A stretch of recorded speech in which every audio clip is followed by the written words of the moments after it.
In second generation form, Kia's Picanto is a little city car with much bigger ideas.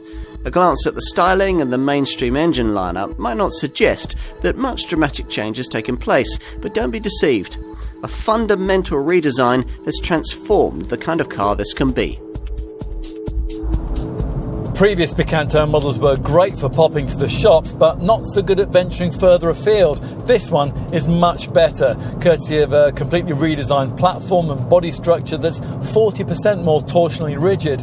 Now, this third generation design also gets stiffer anti-roll bars, stiffer retuned damping, torque vectoring to help get the grip down through the bends, and more direct, better weighted steering. As a result of all this, it's a more engaging, grown-up thing to drive than its predecessor. Refinement, that's been significantly improved too, although the two mainstream power plants certainly make their presence felt when the need arises to push on a bit. There are two normally aspirated petrol engine options, a 3-cylinder 12-valve 1-litre unit putting out 66 bhp, or the 4-cylinder 16-valve 1.25-litre MPI variant that we're trying here, and that's the option that we'd recommend. With around 25% more pulling power than the base unit, it feels usefully more eager, and it's still decently economic, managing 61.4 mpg on the combined cycle and 106 grams per kilometre of CO2. With this variant, there's 4-speed automatic transmission available if you don't want the standard 5-speed manual box.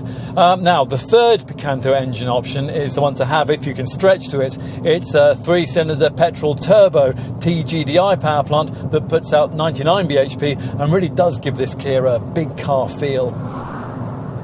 This Picanto's small, says Gregory Guillaume, the Korean maker's head of European design, but someone forgot to tell it that. Now, we know what he means. At around 3.6 metres long and around 1.6 metres wide, the third generation version of this model shares exactly the same dimensions as its predecessor, which means it certainly still qualifies as one of the tiniest cars you can buy. At the same time, though, changes to the wheelbase and the rear overhang have created significantly more space inside. Certainly this cabin now punches well above its price point. That's providing you can afford to stretch beyond the cheaper trim levels. Now, true, some of the plastic used are still a little hard to the touch, but you would expect that in a city car. And anyway, everything's so nicely integrated that you don't really notice these unusual air vents vertically bookmarking either end of the fascia, and the dashboard divided into upper and lower sections by this satin chrome strip. As for infotainment, well, it's a case of two extremes. Unless you stretch to pricey level 3 trim or this flagship GT line S-Spec, you don't even get a DAB radio. But if you can buy in at the top of the range, you'll get, as standard, a class-leadingly sophisticated media setup that's able to put rivals to shame. And we've got that here. A 7-inch touchscreen which sits proud at the top of the dash, just like the monitor would in a BMW or a Mercedes. So, let's take a look at how those in the back will fare. Once inside, you'll find a decent level of roominess for this class of car, providing you stick with the carriage of just a couple of adults. Finally, let's take a look in the boot. The size of this has been increased courtesy of a 10mm increase in the length of this rear overhang. Now, that doesn't sound like much, but what's been delivered here is quite a big step forward from what was on offer before. So raise the light upright tailgate and a 255-litre cargo bay is revealed.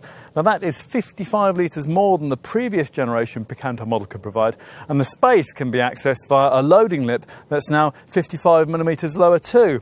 And in summary, well, for sure you can spend less on a 5-door city car. After trying one of these, though, we think you probably won't want to.